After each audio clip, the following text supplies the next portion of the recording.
that I can execute. If I'm driven, if I listen, if I learn all the wisdom, read some books, something written, watch the best. Teach a system, I invest, never hidden, I ain't scared. Ain't no chicken, I take dares. I'll be winning, you get back what you're giving. Find the reason that you're living, what you're good at, all your gifts and what you love. Take a risk and find out what you've been missing. Yeah. Your will lies deep way under the surface, and like a fire needs coal in the furnace. This is your goal that makes it all worth it. This is your why that gives you your purpose. Your will lies deep way under the surface, and like a fire needs coal in the furnace. This is your goal that makes it all worth it. This is your why that gives you your purpose.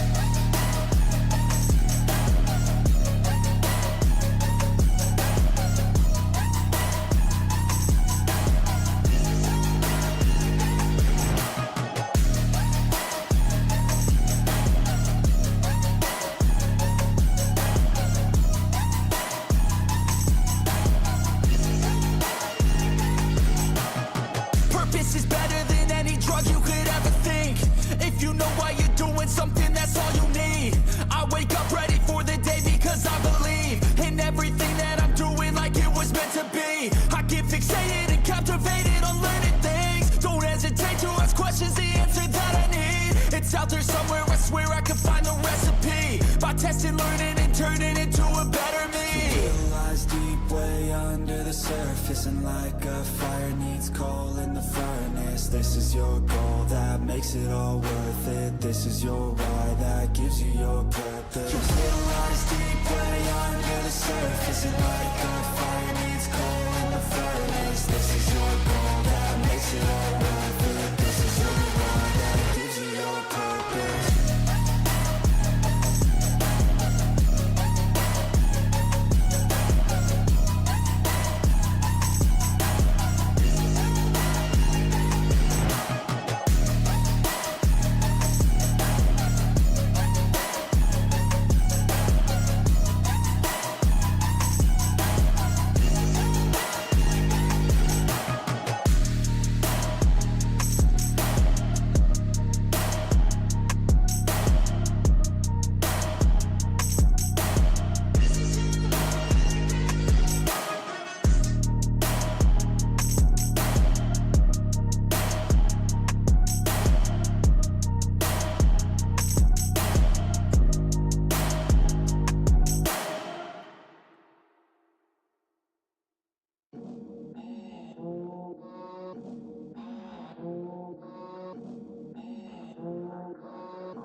I got all the voters.